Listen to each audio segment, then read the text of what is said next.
क्या तमिलनाडु में फिर से चुनाव होगा?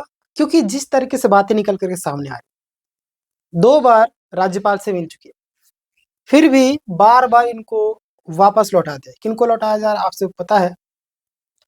यानी कि इतनी ज़्यादा सीटें लाने के बावजूद भी बाहर कर दिया जा रहा है। यानी कि बोला जा रहा है आप पहले बहुमत साबित कीजिए। कई सारे जानकार अलग-अलग राय दे रहे हैं और क्या कोर्ट जाना पड़ेगा मुख्यमंत्री बनने के लिए, और अलग-अलग बहुत सारी चीज़ें हैं जो आज की इस वीडियो में आप जानने वाले हैं। बीजेपी का एक सीट है, आपको पता होगा। क्या उनको पूरे 5 साल का टाइम देना चाहिए? और भी कई सारे विधायक खरीदने के लिए, आप सभी जानते हैं कि तोड़ने के लिए वो तो माहिर है। खैर बहुत सारी चीज़ें हैं जो कई सारे जानकार अलग-अलग अपनी राय दिए हैं। आज के सेशन में आपको देखने को मिलेगा।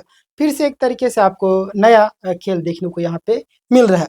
चलिए हम लोग विस्तार से चर्चा करते हैं। आप यहाँ पे सबसे पहले देखिए, यहाँ पे आप देख सकते हैं कौन-कौन पार्टियां सबसे ज़्यादा सीटें हासिल की है।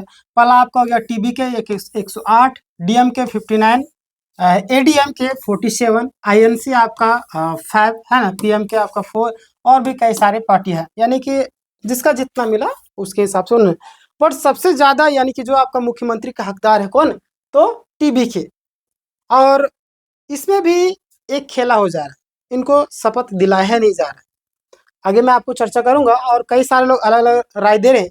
आप यहाँ पे देखिएगा मुथु कृष्णा जी का क्या कहना है। BJP has 1 seat and BJP के पास एक सीट है। Tamil Nadu government should ask BJP for government and give them time for 5 years, है ना, next 5 years to get the support of another 117 MLA। यानी कि यहाँ पे बोले जा रहा है, यानी बोला जा रहा है कि बीजेपी के पास तो एक सीट है, ठीक है, उसे 5 साल का टाइम देना चाहिए ताकि 117 जो विधायक है उसको मैनेज कर सके और अपना मुख्यमंत्री बना सके।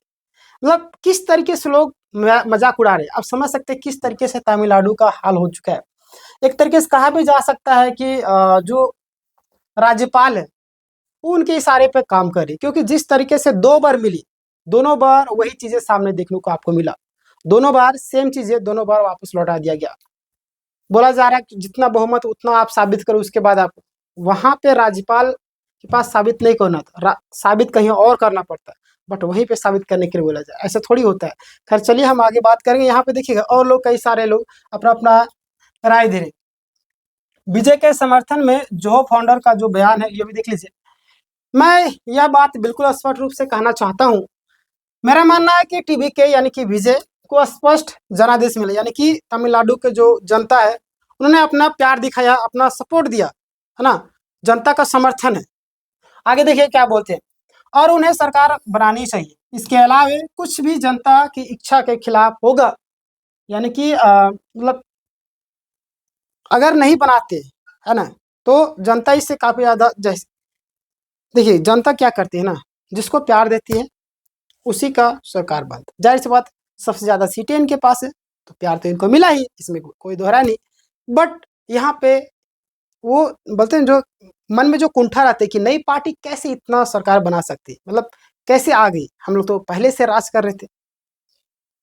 अभी इधर हुआ ना पश्चिम बंगाल में, आपका तो राज आ गया, इस तरीके से वहां पे भी आपका आ गया, आप हार गए। यानी कि आपने सही तरीके से वहां पे काम नहीं किया, तभी तो नई पार्टी को इतना बहुमत मिला। इस चीज को भी समझना पड़ेगा। एक आपका विधायक एक ही जीत पाया, किस रीजन की वजह से, कहीं ना कहीं कुछ कमी थी, तो उस चीज को सुधार करने छोड़ करके जो बहुमत लाते उसे परेशान करने पर पूरी तरीके से लोग तुल जाते हैं। आगे देखिए क्या कहना है इनका, कुछ भी जनता की इच्छा के खिलाफ होगा। मतलब अगर विधानसभा में आंकड़ों का गणित काम नहीं करता तो अंतहीन जोड़ तोड़ और खरीद फरोख्त की राजनीति के बजाय दोबारा चुनाव बेहतर विकल्प है। और मेरा मानना है कि ताजा चुनाव होने पर टीबीके सुपर बहुमत से जीतेगी, और बिल्कुल ये बात में सत्य भी है। पूरी तरीके से जितने भी चुनाव का रिजल्ट आए सारे को रद्द कर दिया। अब देखिए कौन जीतता है, हालांकि ऐसा होगा नहीं जिस तरीके से हालांकि बोलने वाले लोग बोलेंगे। इसलिए दूसरी पार्टियों के हित में यही है कि वे दोबारा चुनाव से बचे, क्योंकि ऐसी स्थिति में उनकी सीटें टीबीके के पास चले जाने की संभावना है। बिल्कुल ये बात बिल्कुल 100% सत्य साबित होगी आने वाले दिनों में अगर चुनाव होता है तो। देखिए मैं फिर से वही बोलते हैं, विजय के समर्थन में जो फाउंडेशन वही बोलते हैं कि मैं यह सब किसी टीवी के समर्थन के तौर पर नहीं कह रहा हूँ, मैं यह ऐसे व्यक्ति के रूप में कह रहा हूँ जो तमिलनाडु और भारत से प्रेम करता है। मेरी व्यक्तिगत राजनीति पसंद यहाँ कोई मायने नहीं रखती। जाहिर सी बात है कि एक व्यक्ति के वोट से थोड़ी ना उतना बहुमत मिलता है, सभी का समर्थन मिला तब तो वहां तक पहुंची वो पार्टी, एक नई पार्टी।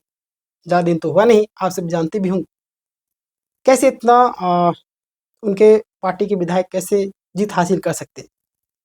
उनके एक विधायक तो एक सीट से मतलब कि हाँ एक वोट से आगे है ना, मुख्यमंत्री को हरा दिए। तो बोलते किस्मत ही बोल सकते, किस्मत नहीं मेहनत भी, जो होना था वो हो गया। बट जिसका बहुमत है उसे तो समर्थन मिलना चाहिए। बट यहाँ पे भी एक गड़बड़ हो जा रहा है। मैं आज भी एक मजबूत और मतलब गर्वित राष्ट्रवादी हूँ। यह हमारे देश की ताकत है कि एक नई पार्टी को इतना बड़ा समर्थन मिला। मुझे उम्मीद है कि जल्द ही कोई अच्छा समाधान निकलेगा और टीवी के सरकार बनाएगी, क्योंकि यही जनता की इच्छा है। बिल्कुल 100% जनता की इच्छा है, तभी तो ये पार्टी इतना धमाल मचा पाई।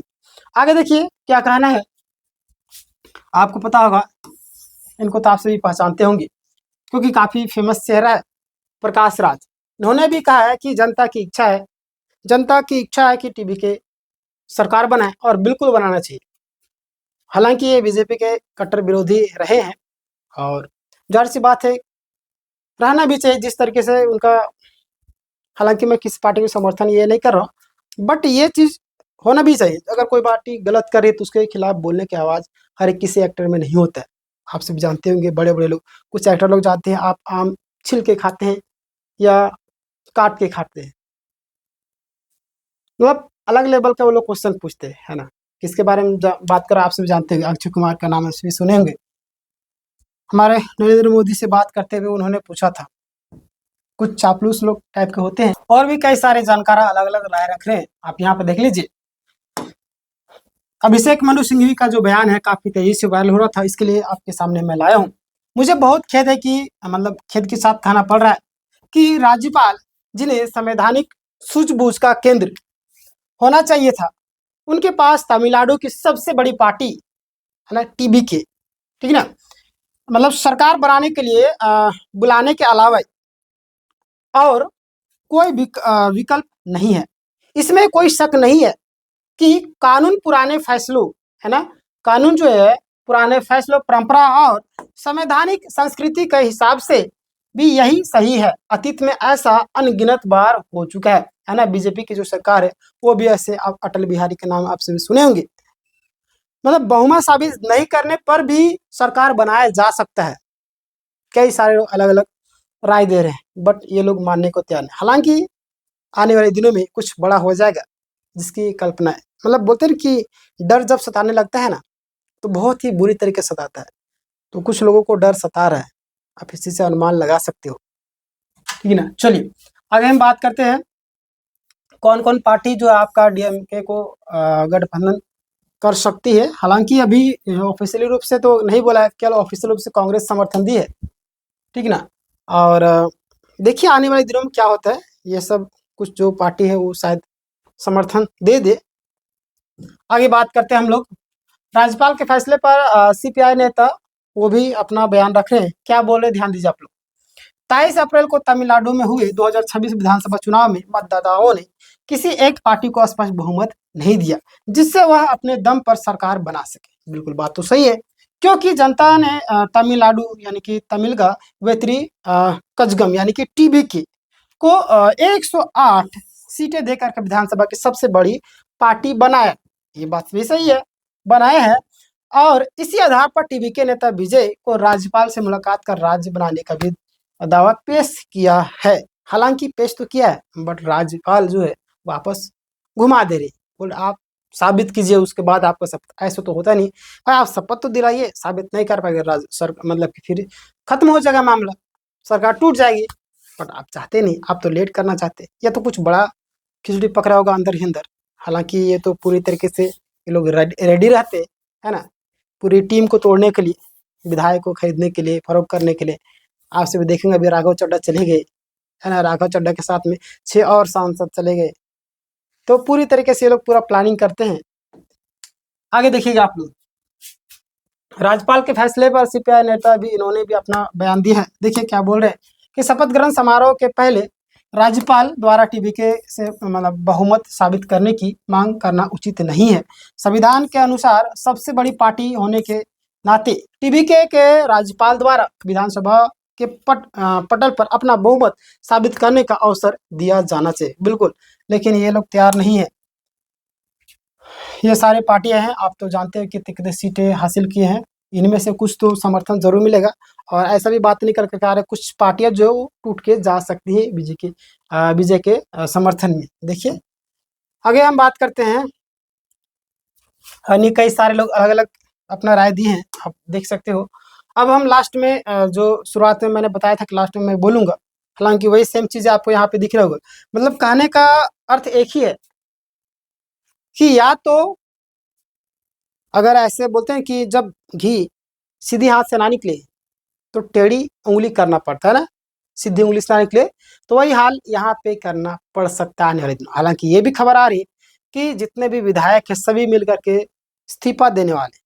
क्या ये बात में सच है या नहीं, नेक्स्ट वीडियो में कवर करूंगा। अब इस पूरे मामले में आपका क्या रहना है, मतलब क्या कहना है, आप कमेंट करके जरूर बताइएगा। और अगर आप चैनल में नए हो सब्सक्राइब कर लीजिएगा ऐसे और इन्फॉर्मेशन वाली वीडियो पाने के लिए। मिलते हैं नेक्स्ट वीडियो में, तब तक के लिए अपना ख्याल रखें। धन्यवाद।